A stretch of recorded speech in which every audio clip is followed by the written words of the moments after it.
everyone. Finish watching the next episode of Power Rangers Mystic Force, The Light.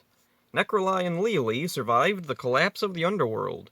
Lili tells her mother she doesn't want to be evil anymore and wants to live a normal life. Necroli gets distracted by a book she finds in a pile of rubble. It's the Book of Prophecy. It can tell the future. Lili leaves. At the Rockporium, Madison is feeling insecure. Everyone else has gotten heroic stuff to do, but she feels she hasn't. Toby questions the Rangers about where they're always running off to, and Chip tells him that they're the Power Rangers.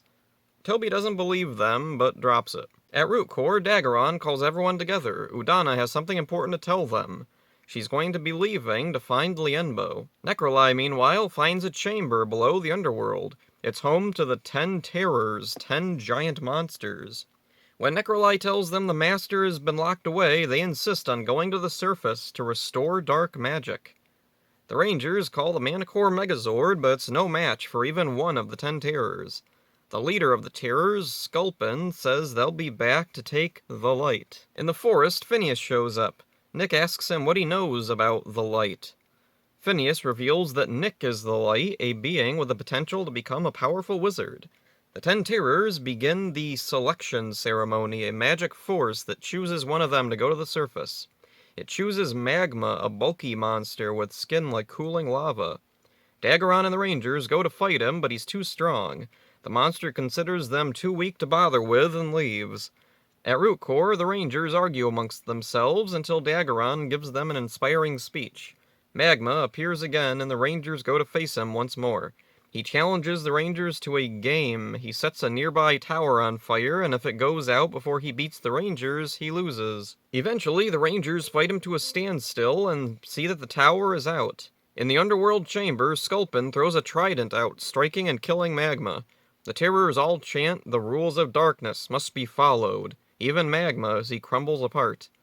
Necroli watches with one of the Terrors. He tells her that following the rules of darkness is the only way to revive the Master. Madison's story comes back. She now feels like she contributed to the team in a meaningful way in their battle. At the Rockporium, Toby reveals a new employee he's hired, Lili. This episode is a cool new chapter. Mystic Force has really felt like separate chapters as it's gone along. There's been a couple of groupings of episodes that have their own unique feel and story that begins and ends. So the Master is not gone, only locked away.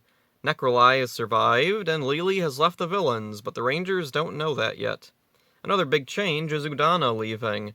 This reminds me of Ryan from Lightspeed Rescue. He also left the team to go on his own quest. Will we get an episode all about Udana on her own, similar to how we did with Ryan? The Book of Prophecy makes its debut, and there's now quite a few magic books floating around. The Xenotome, the Book of Dark Magic, and now the Book of Prophecy. Is there any connection between these books that will be revealed? Maybe they have ties to the Galaxy book from Lost Galaxy. This episode is pretty strong, but the one weak part is Madison's story. While she's right about not having any particularly standout moments, this episode doesn't really focus enough on her to make this adventure really feel like her story. Most of this episode is about the 10 Terrors. The 10 Terrors are interesting characters. Each of them are very distinct in appearance, ability, and personality.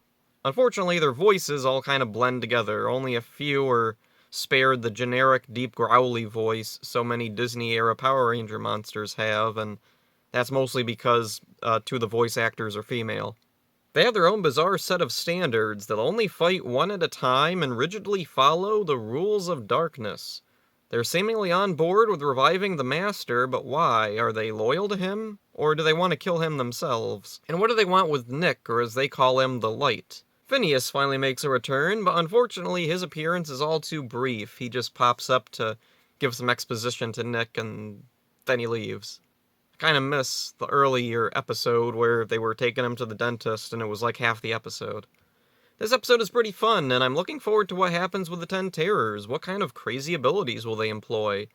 Lili also, what will she do? Become an ally to the Rangers? Try to live a normal life? Or will she end up going back to the bad guys? So that's it for this one. Hope you enjoyed it. See ya. Am I the only one who notices that my key is the wrong color? Well, there's a simple explanation for that.